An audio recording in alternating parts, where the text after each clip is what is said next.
And we are live.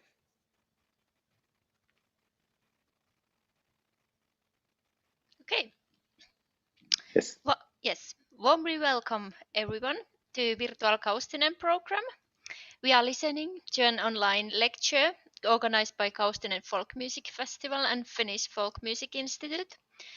These lectures are part of the festival program, and usually we have organized this during the festival week to introduce music and folklore research as well.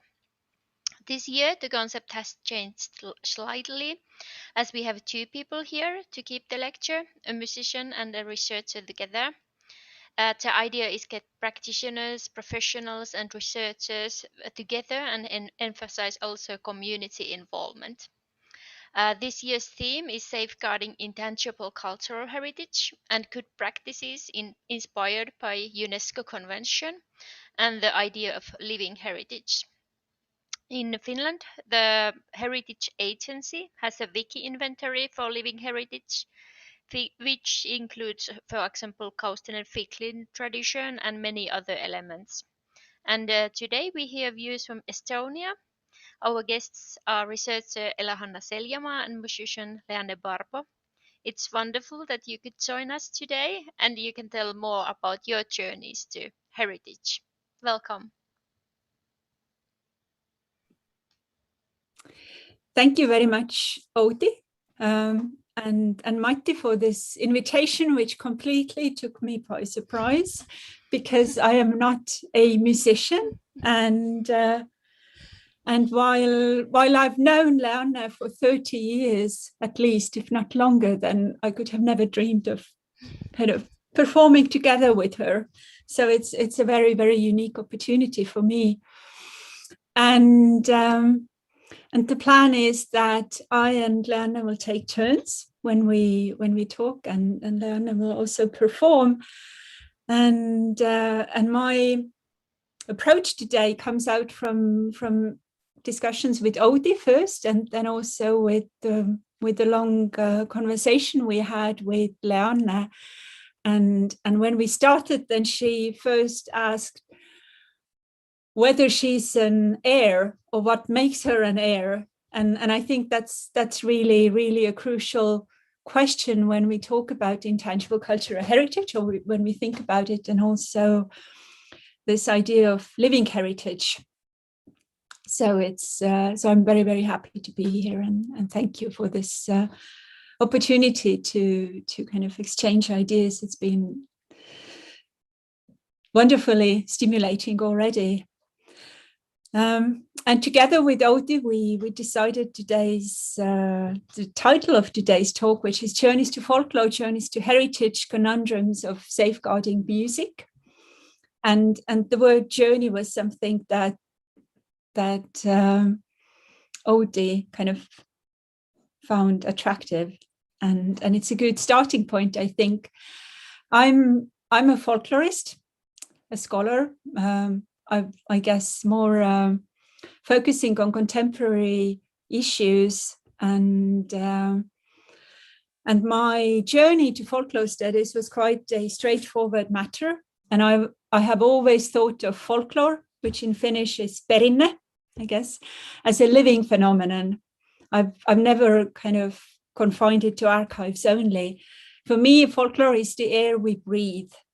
And there are already stories and songs and tunes, and there is wisdom, and there are ways of doing things and shared ideas and beliefs, and all of this is there waiting for us before we are born.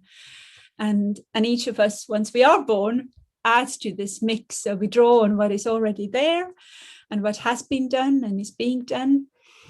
And in this sense, it could be argued that our journey to folklore starts before we arrive in this world. It's there waiting for us when we come. And saying this, we also, I think it's good to realize that not all folklore is beautiful and nice, and not all of it is worth hanging on to or to preserving. But even if it's not nice, and it's not something we as individuals or groups identify with, it still shapes us, and it's still surrounding us. So one topical example right now that affects, I dare to say, more or less all of us is beliefs and practices that are surrounding COVID-19 vaccines. So tensions between those who are vaccinated and those who refuse to receive the jab. And this topic too, we can approach through the lens of folklore and through the lens of folklore studies, and it's being done. Then when it comes to heritage, in Finnish, it would be perintö, then it's a somewhat different matter. I guess no one would say that tensions surrounding COVID-19 vaccines could be approached through the lens of heritage, at least. We don't know what the future will bring, but even so.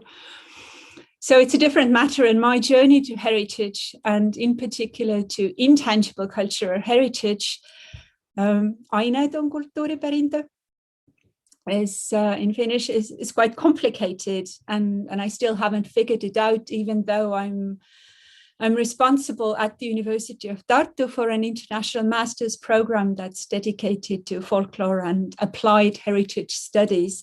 So how do you negotiate folklore and heritage is something I deal with on a daily basis in very different ways.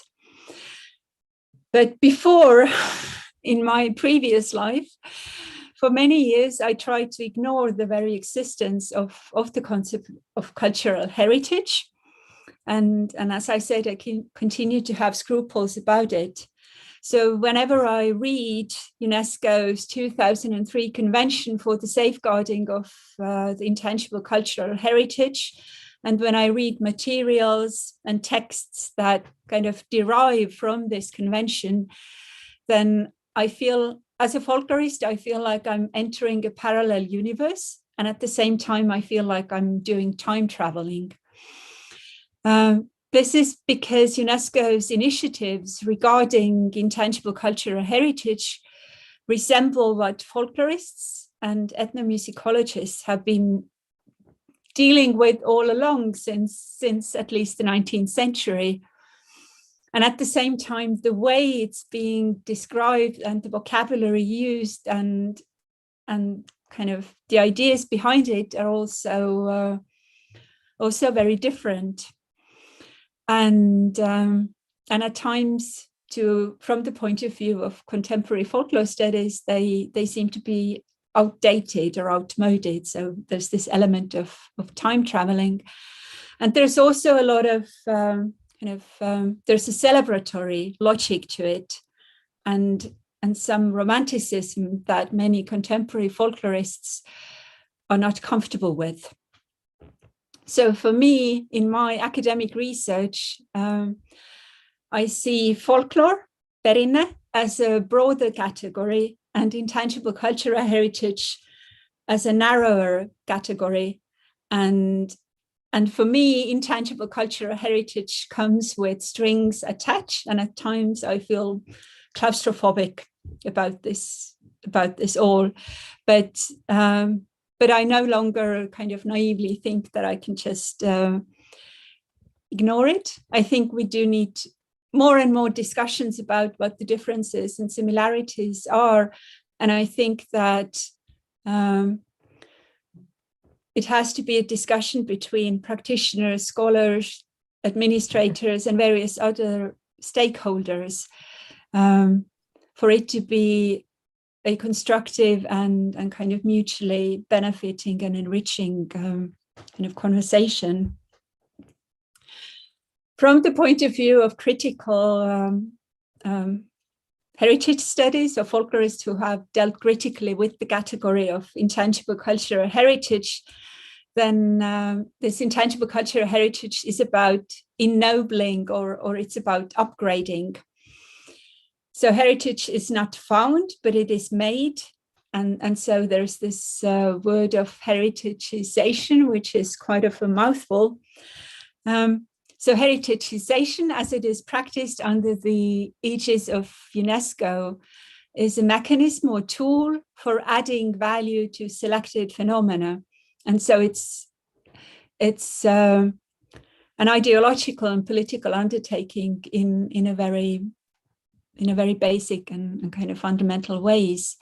And so, since this is a music festival, and we may ask whose music is considered worthy of this upgrade, and whose music is overlooked or even ignored, and why these choices are made in these particular ways, and who decides what is worth safeguarding and what is not worthy of this added value. Who decides?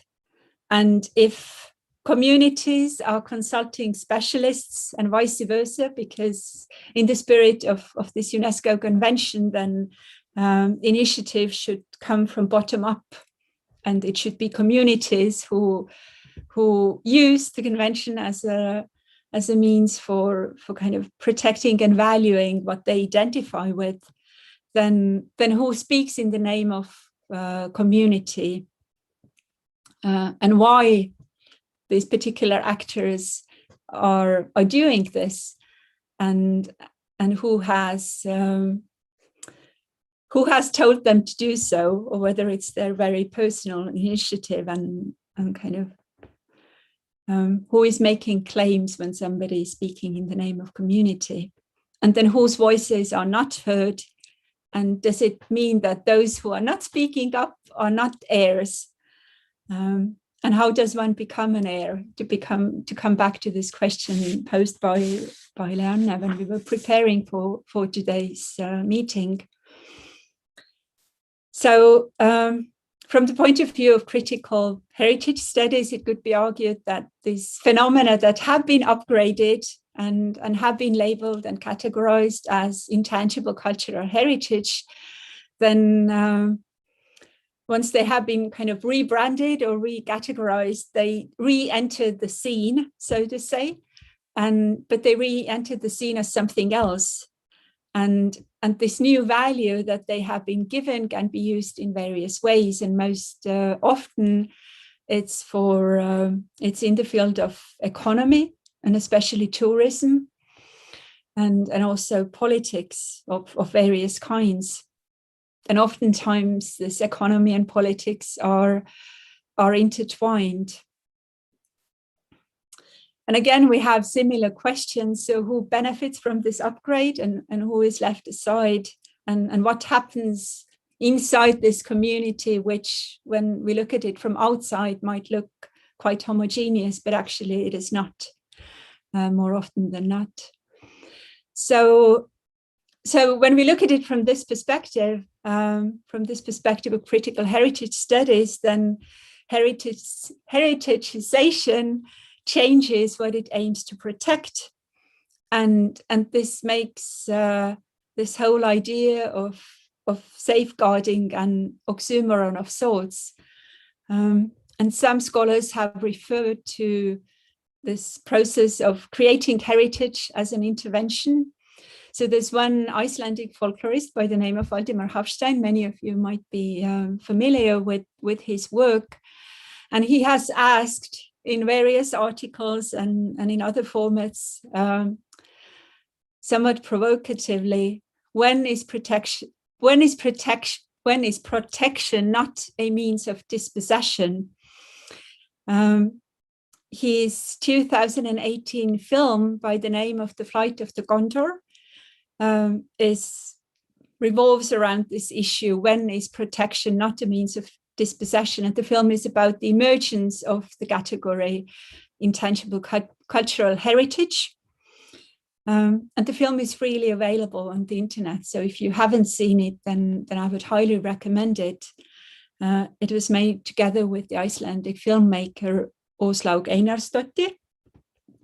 And suitably to the context of Gaustin, and the film tells the story of the category intangible cultural heritage through tracing the the roots of the Andean musical piece El Condor Pasa, which I'm sure many of you know, and maybe Leanne can hum it. I won't give it a try because I'm sure I would lead you to in a wrong direction. But several students of mine, when we watched the film, have found Hofstein's question depressing. And I would say it's depressing, and it's also good to think with. And I also think this question, when is protection not a means of dispossession, could be used as a starting point for deepening and widening discussions between theoretically oriented scholars like myself, and then practicing folk musicians like Leanne. So when we were preparing for the talk, then Leanne referred to herself as an applied musician, and I found this self-description very, very intriguing. And I think if we take self-categorizations like this as a starting point, then this can open up very interesting doors and windows in these discussions about folklore and heritage and safeguarding and music, because there is really a lot that happens when a musician learns from another musician, or even when a musician learns from archival materials, because life is always more fascinating and challenging and complex than any theory would have it, or than any international convention can capture or predict. And I think this is a good point to hand it over to Leanne.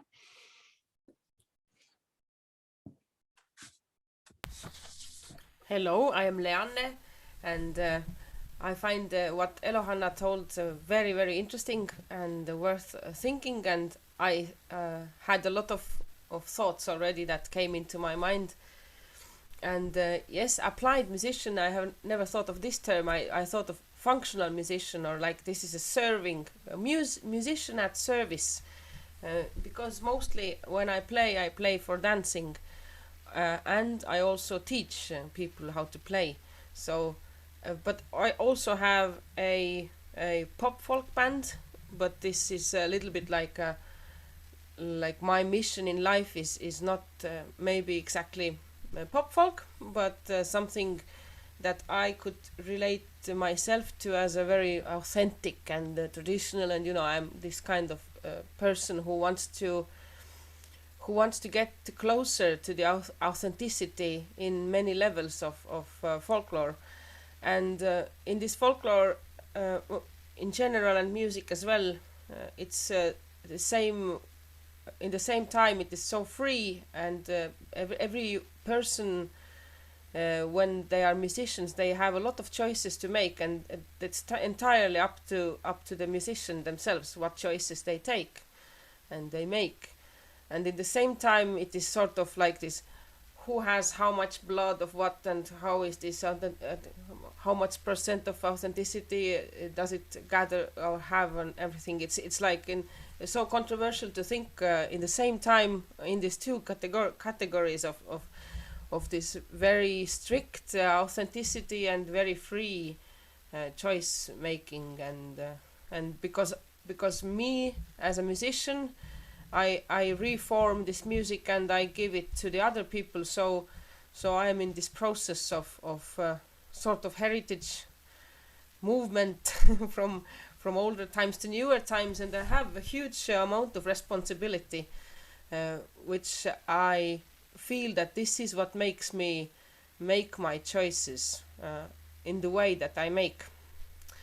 And my favorite example of my life, which I told to Elo-Hanna as well, is one interesting problematics of how am I or am I not here, and the example is well, it has the bigger roots as me as my journey to folklore or folk music and heritage is that I am a Tallinn girl, without my father played the hippie guitar just a little bit. I have no musicians in my family. I have no local dialect. I have no really like country house that is connected to my roots. So I'm just pure Tallinn girl, and everything that I do is sort of my choice. And one of the most important choices for me has been finding musicians from Estonian Swedish islands of Pakri, from Stockholm, because in '44 everybody from coastal areas, mostly Estonian Swedes, they had to leave Soviet Union, and nowadays there are people from this Estonian Swedish community living still in Stockholm, and some of them are still active musicians and dancers, which is for me very important in that sense that I play instrument called bagpipe, Estonian one, and everything related to the repertoire or this instrument is sort of lost. Well, we have recordings, but we don't, for example, have the dance. We don't know how they really danced the music of Labajalg. And we don't also have any old musicians that you could go to and ask, please, can you show me your instrument and how to play it? So everything is reconstructed. It is we are in much better state than Finland, that has only some memories of bagpipes, and currently, as I know, a Portuguese bagpipe maker is trying to reinvent Finnish bagpipes, which is, I think, a wonderful idea. So we are closer to the authenticity. But then these Pakri musicians in Stockholm, they remember bagpipe, and as they actually don't play it anymore, their father and maybe people before him, they started, not so long, maybe father, I don't know, they started to play this repertoire on accordions, 2-row or 3-row accordions, but it is still a bagpipe music, and the Pakri musicians nowadays, they are very happy when I come with bagpipes, because they think that this is the right way to do it. This is that I need to come and play with them, because that is a bagpipe music. So I have this wonderful opportunity to meet old musicians that know the style and the repertoire and the dance, and learn from them. And this for me is something. Well, this in generally it is not so easy to do in Estonia. It is maybe easier to do in Poland or somewhere where old musicians still exist with old music. Like, I mean, I'm still talking about bagpipe music, which is the old time music, not the newer functional harmony music maybe, which we still have village musicians. That is not so hopeless. But the old music is, yes, it is the only way to go is to go to Pakri musicians, because they are the only ones that have kept it until nowadays. So I'm a self-adapted Pakri musician currently, because Pakri, I have been learning from the old musicians from Pakri Islands. I'm interested in these islands. I have a dream to move there one day maybe, and I am also a little bit adapted to this Pakri community that exists in Stockholm. So far that I got even a present that I have now authentic Pakri folk costume or folk clothes that I can wear when I play Pakri music. So, but then I am still a Tallinn girl. I don't speak any Swedish, any Pakri Swedish, which is very far from the state Swedish, and of course I'm not from the island of any kind. And this is always like when I think of myself, then I couldn't be a true heir of this music, but in the same time I also realize that I am the best possible way to continue this, because there is no other way to continue this. So that has given me a lot of thoughts and ideas to discuss about with people. And this is one example. There are several similar examples of this in my life, but the Pakri example is, I think, the best in that sense. And there was something else that I wanted to say, but maybe I now play one Pakri tune just to illustrate my story. Actually, I have two bagpipes here, and when I could talk about the bagpipes as well. As a practitioner, I have that is the modern Estonian bagpipes with 9 holes or even more. It's half chromatic. It's made by Ants Taul, the father of the current maker, Andrus Taul, and I can use it for playing very different music, which sometimes is not bagpipe music. Then, because I seek for authenticity, and I want to know what happened before the modern bagpipes, I have made myself another bagpipe, which is not a copy. And I didn't do a lot of research because I went to a bagpipe making camp in Latvia, and I didn't have time to, or actually any idea of research before that. So I had lots of pictures from museum that I had taken some years earlier, and based on pictures and my own ideas, I made a sort of old bagpipe. So this is also a very questionable authentic bagpipe. It is made sort of seeking of authenticity, but in the same time just created by me, and then with the only knowledge that I have in my head a little bit. But I think it came out quite good, and it has a local reed inside, and it works quite nicely. So I play one Pakri tune, which I learned from accordion, and I have a lower 7th here, which is not typical to these tunes at all. But because I made the bagpipe like that, so that's what I have, and now I play it. It's a dance tune. Flat dance.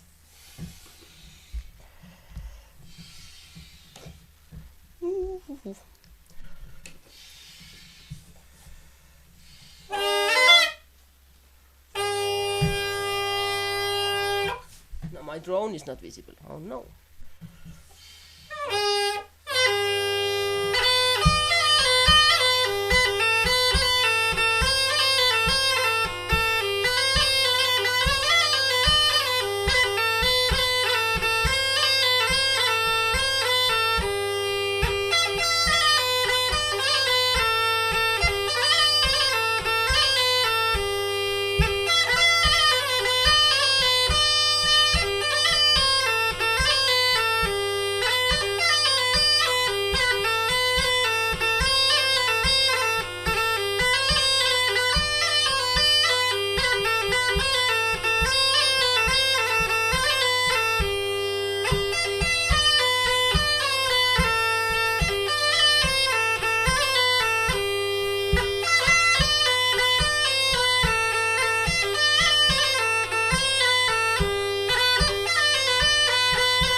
Yes, and then there is another thing that is connected to this, my learning from accordion players, because there is a twist in history in that sense that they are very well aware of that this is a bagpipe music, like I have told, and they seek for this bagpipe sound. They like it. But when their father, I'm talking about mostly my teacher, I didn't mention any names. The names are Ende Lenggren is the person that has taught me the most, and his father was Robert Enggren. He played on St. Petersburg style 3-row accordion, and Ende Lenggren, he's playing on 3-row Hohner Corona accordion. And they went in 44 with the ship Johan to Sweden, and at that time Endel was 10 years old, and they there is a wonderful clip from Sweden where they filmed the people that came off from that ship. Most of them were from Vormsi Island in Vormsi costumes, a Vormsi national folk costume. It's so stupid to say national folk costume. It was their clothes actually. Yes, in their clothes, Vormsi clothes. But Pakri people, they had already prepared a city clothes, normal, civilized clothes, because they knew that when they go to Sweden, then they will go for a new life, and they will not remain islanders anymore. So they took their clothes with themselves in suitcases, but they already were prepared, and they had a city outlook or outfit already.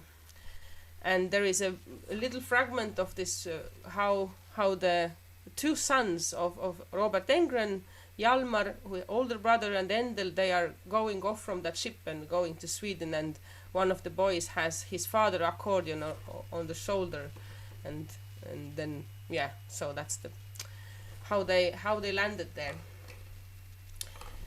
So this music is accordion music nowadays, but it used to be bagpipe music. When it was bagpipe music, probably it was different. When the accordion started to play this music, it is so when you imagine how you play bagpipe music with accordion, you have to change it, because it's not logical to play it in the same manner than you would play bagpipe. Because first you have many more buttons, then you have also more buttons in the left hand. I have only this one pipe which makes this one sound, but accordion has instead of this one pipe, it has many buttons. So and the right hand as well, when they would play only, because here I have only 7 notes, 7 holes, which makes 8 notes, then they have 3 rows of really plenty of buttons. So they actually didn't use all of it. They were still more too attached to bagpipe to let the inspiration go loose and use everything at their hand.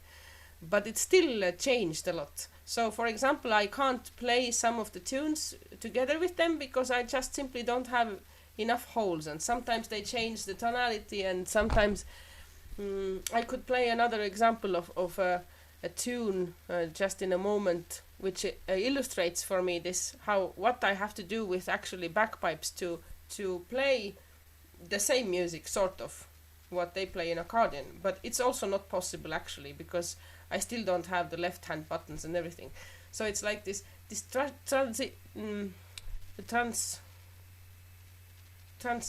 transition between these two instruments, like from a bagpipe to accordion and now back to bagpipe. It has been really fascinating for me. And there is another thing, that there also some scores exist of notations, musical notations of the original bagpipe tunes. But as we know, then the original all the old notations, they don't contain a lot of information. They contain maybe 1 row of melody, and sometimes when you play, I have played half of my bagpiper life some notations, 1 row melody, and actually there is no life in it when you don't know that actually you could do more. But what to do more? You have to educate yourself the whole life to know what is this, what you are missing. So this is where the Pakri people and some other things have become important for me.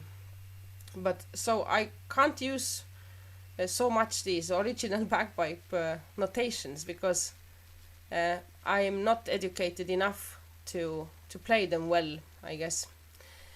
So, and as the old musicians still live, I'm rather learning from them, because that is now well, of course, now I haven't seen them for 1.5 years, but hope still are not lost that we will meet again.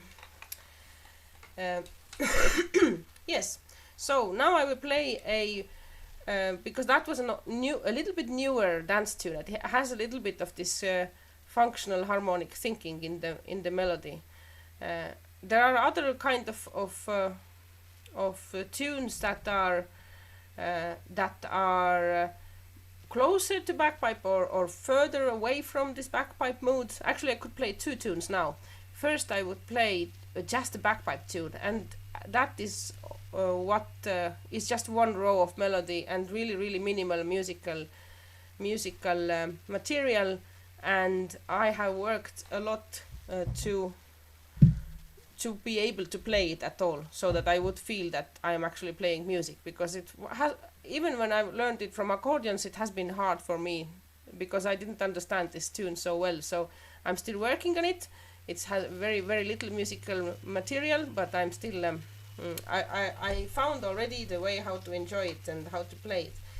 And the second tune will be from wedding ritual tune, and this is a tune for dancing for the wedding cooks.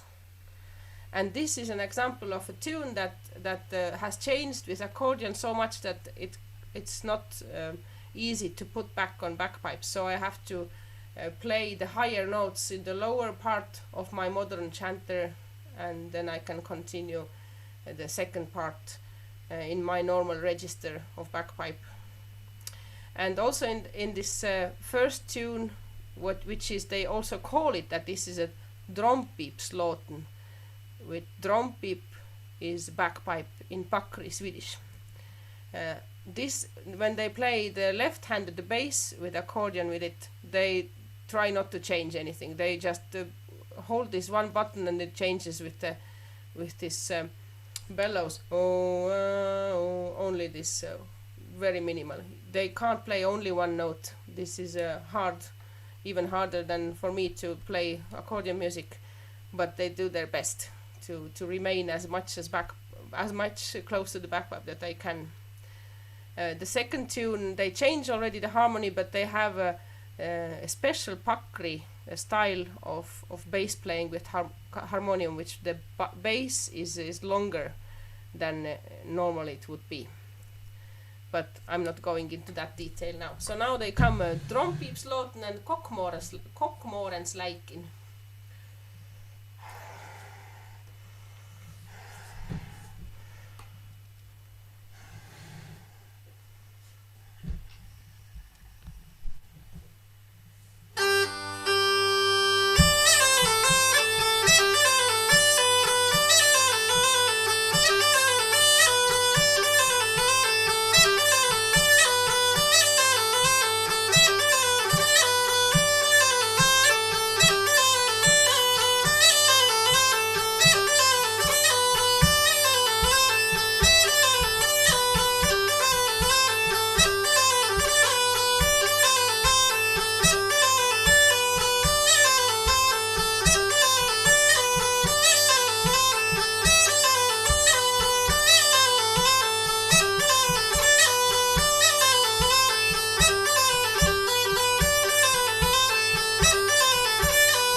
So thank you, and that would be maybe everything that I wanted to say for now about my Pakri experience, and I will give back word to Elo-Hanna.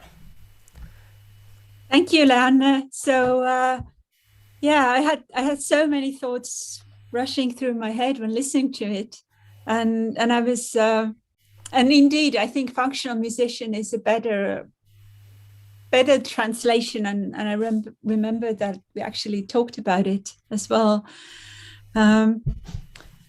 But what I was able to take notes of while all these ideas were rushing through my mind is I guess no one. I mean, there is no doubt that you are an heir, but then it's a question of what is it that you are an heir to or an heir of. So is it the, I think that's a trickier question to answer. And I think the example of Pakri that you shared with us points to the various ways in which scholarly thinking about folklore and cultural heritage, and possibly also more general ways of kind of describing these processes are too narrow. And I was thinking maybe instead of focusing on and thinking in terms of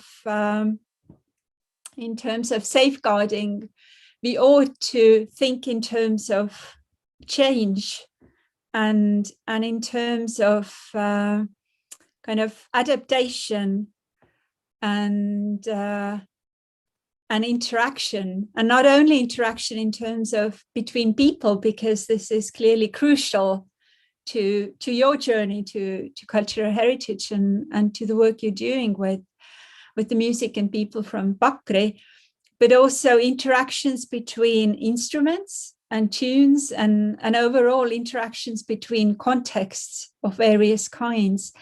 And if we take this as our starting point, instead of more static ideas of protection or safeguarding or intangible cultural heritage, then we might find ways for kind of thinking and talking about these things in more flexible and kind of broader terms, and also get away from this very, very power-laden and problematic idea of kind of dispossession and intervention, and give us more space and freedom to kind of conceptualize these issues. Because there's, as you were describing, there is so much going on, and it's really difficult to, for example, separate an instrument from the historical processes and conditions that and events that are happening, and why a tune is, why you have to kind of leave an instrument behind and adapt the tunes to different ones, and then what is gained and lost when you try to translate it back. Because obviously something is lost in these translations, but also something is gained. And then this idea that, for the lack of a better air, you will have to do is I think also something that describes not only your relationship with Pakri, but I think there is something very universal and general about it. How do you cannot guarantee it, but you can try to guarantee the continuation of a tradition.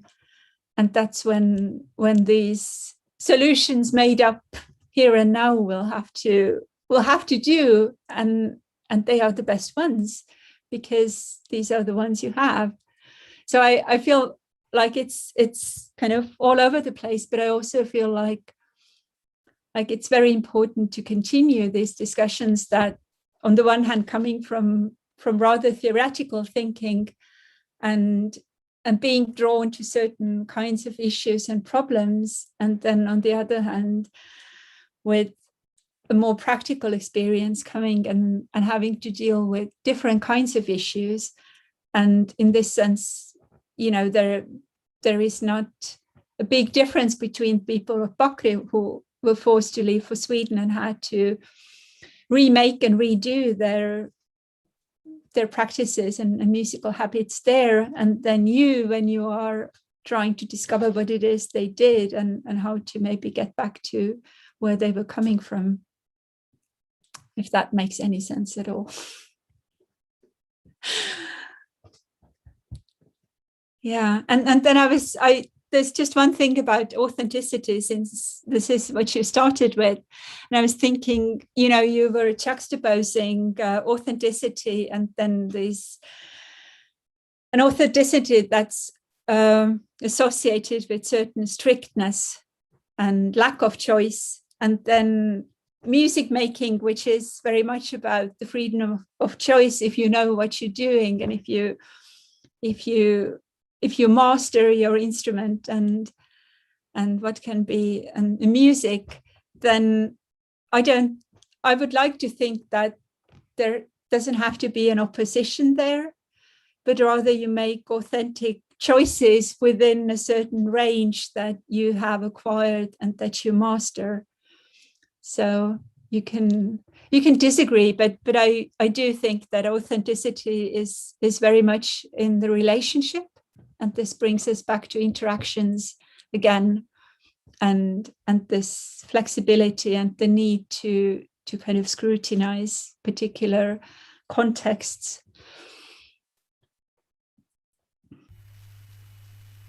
Yes, I don't disagree. Actually, this authenticity and folk police problem, it's so nice that it has almost ended. Actually, it has been more on surface some decade and more ago, and the matter is usually about what you like, what you are educated of, and what you're interested of, what choices are you making, and what do you respect. So that is more important in that sense, indeed.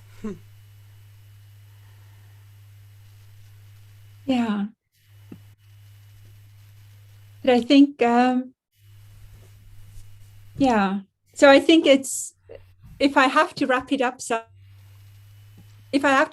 somehow, I guess I would say it's good to be aware of these analytical distinctions, for example, between folklore and cultural heritage, be it intangible or tangible. And it's good to be aware of issues of authenticity and not to take community for granted.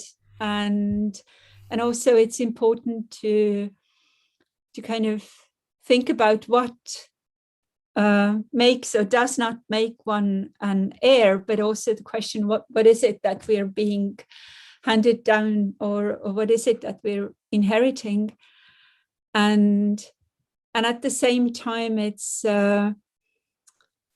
I think we also shouldn't take these concepts and categories for granted, but rather to scrutinize them all the time based on very practical work that is being done in the field of music and also elsewhere, because this way it can be mutually enriching.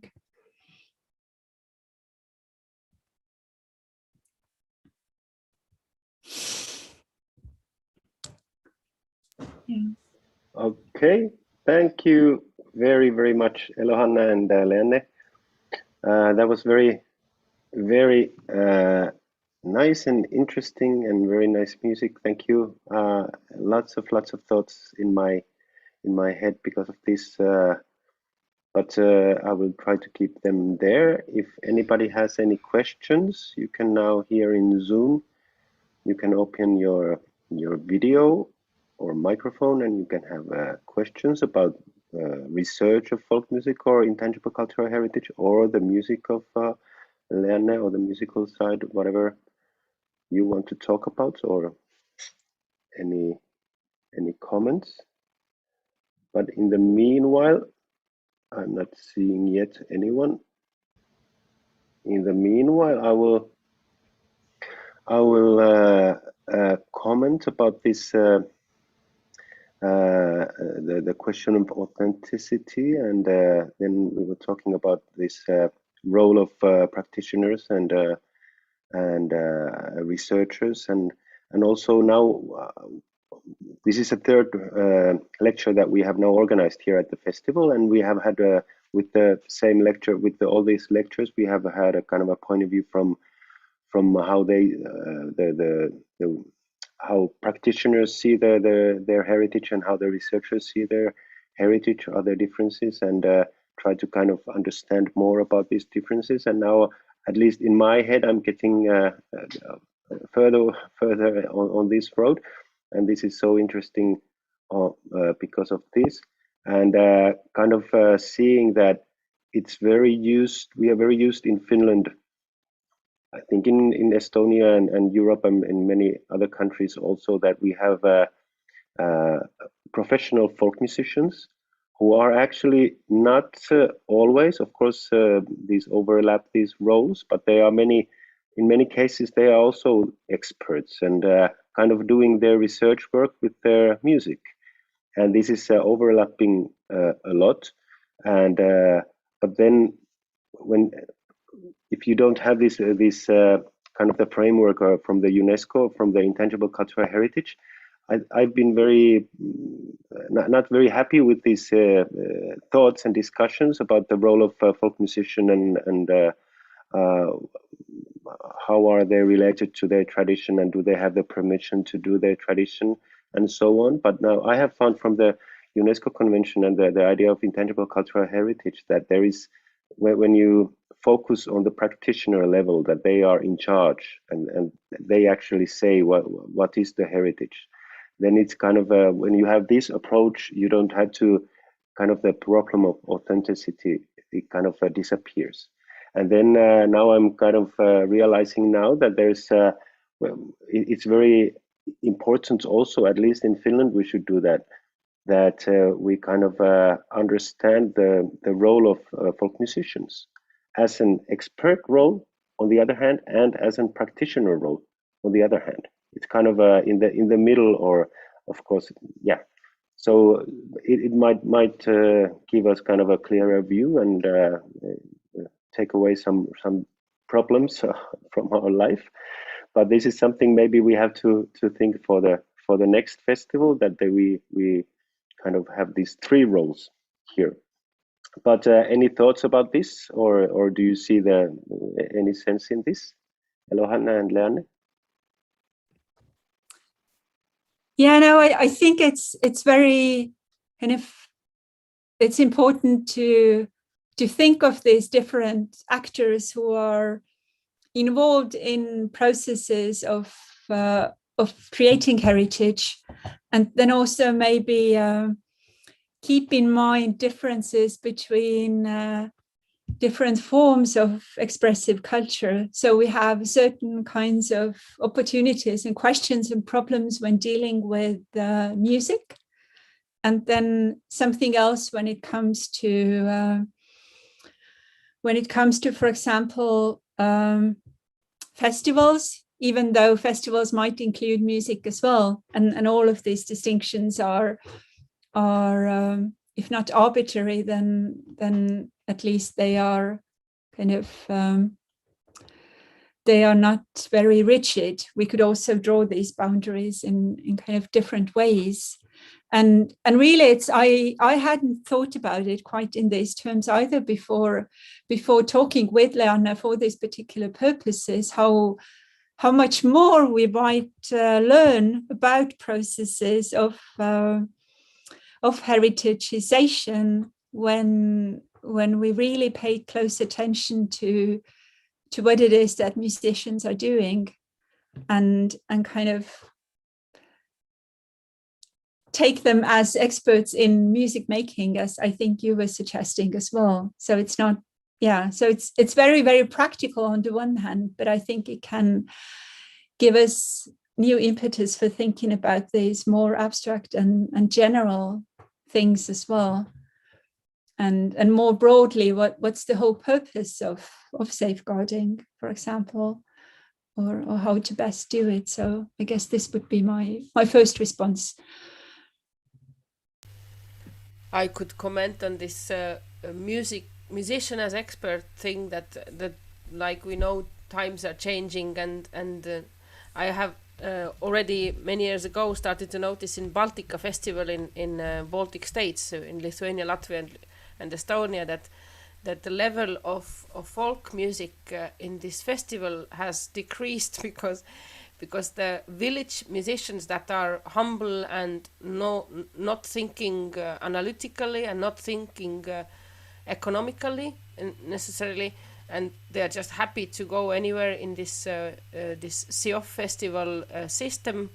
They are not existing anymore, so many. So people have for SIOF festivals these amateur folk collectives have they are now the ones that are traveling, but they are not in the same quality that it used to be. But the quality has moved to these young expert musicians that are analyzing more the music than they also are already in music business and music education and everything like that. Like the stress has moved to, or like this point of where is this nice music has moved a little bit in the world. Would you say it's a professionalization of sorts, or like how would you? Yeah, it used to be professional in the village level as well, because the professional musicians were invited to weddings and to parties, but in some sort, well, I think the most what has changed is that the village musicians are, when you meet an old musician and ask complicated questions, they are not able to analyze anything that they do. But the young musicians, they have to do that in order to also especially when they teach other people, then they are just forced to analyze and play slow and remove details, put details back and stuff like that.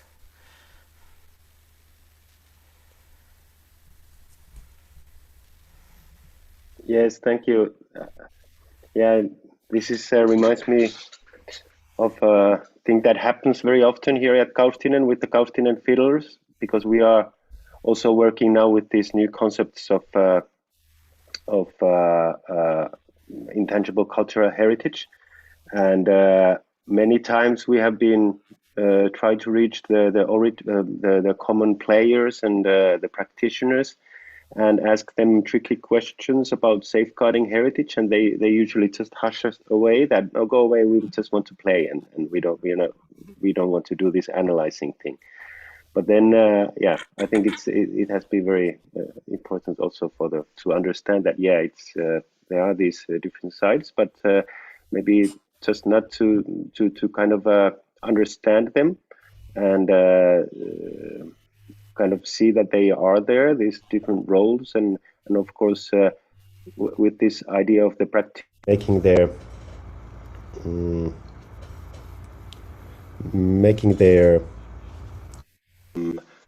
kind of the practitioners decide, or they are in charge of what is the heritage. Then again, when you have the student level or professional level, their doings can be also considered as heritage. It's not the same. It's not the local, the grassroots level, but anyway, it's there's no kind of it's not lesser or higher kind of tradition, but it's just one among the other amongst the other ones. Any other questions or any questions if we have here, please? We have still 1 minute we have, so for a short question. Okay, I think we will be wrapping up this.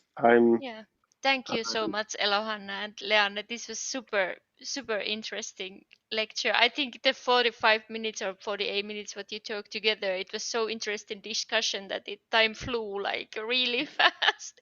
It was very interesting to listen your discussions together. Yes, thank you, Leanne and Elo-Hanna. We are very, very, very, very glad that you had the time and the possibility to join the Kaustinen Festival. And thank you for all the listeners and the watchers, and thank you also for all the Zoom participants. Thank you very much. Thank you for wonderful. Yeah. And if you came here later, you will find I put in the chat the link to the whole recording, then you can find the early parts also from the lecture. Yeah. Thank you. Yeah, thank you. Thank you and goodbye. Yeah, thank you so much. And have a nice Bye. summer, all of you. Yeah. Thank you. And you.